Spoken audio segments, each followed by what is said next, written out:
मैंने शायद last to last class start किया था, लास्ट क्लास से पहले वाली क्लास में। तो उसमें हमने एक काम करता हूँ, मैं एक बार रिकॉल ही करवा देता हूँ सारा। तो कोरिलेशन, मेरा पैड क्यों चल रहा है?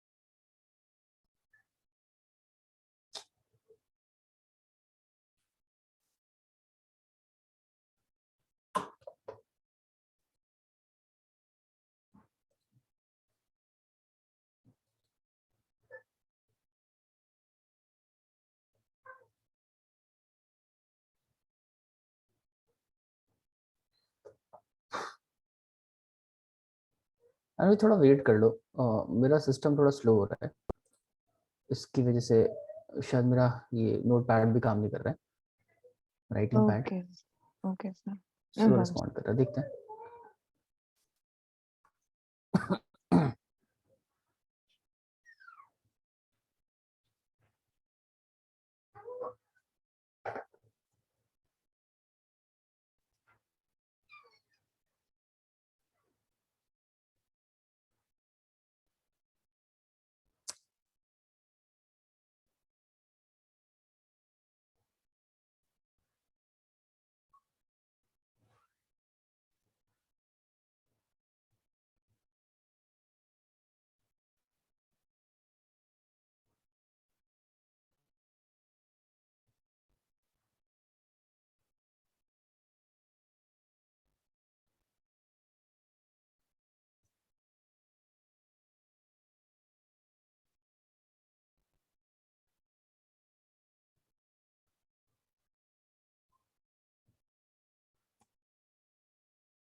हाँ जी, देखिए कोरिलेशन में हमने पढ़ा था कि कोरिलेशन का क्या मतलब होता है।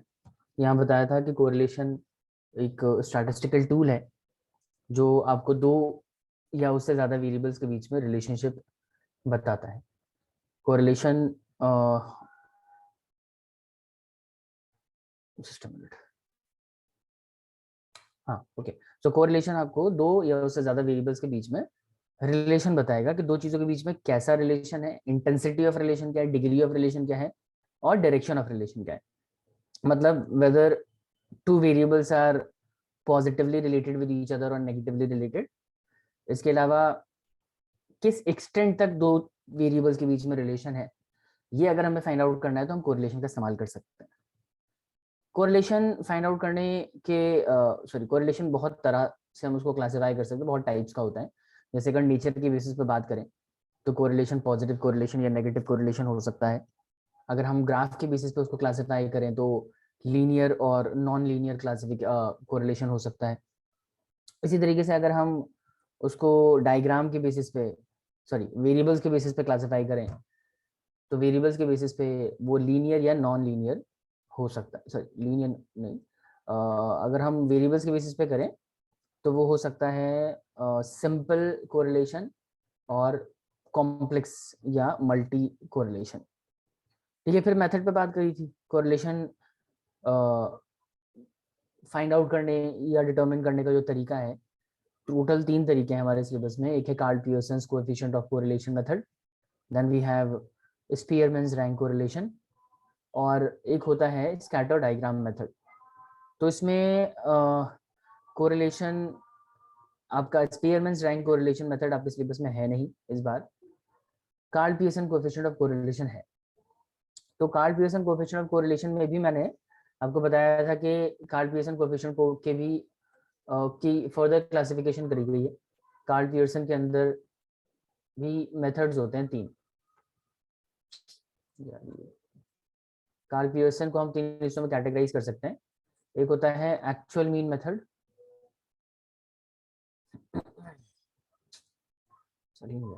एक्चुअल मीन मेथड, देन आता है शॉर्टकट मेथड,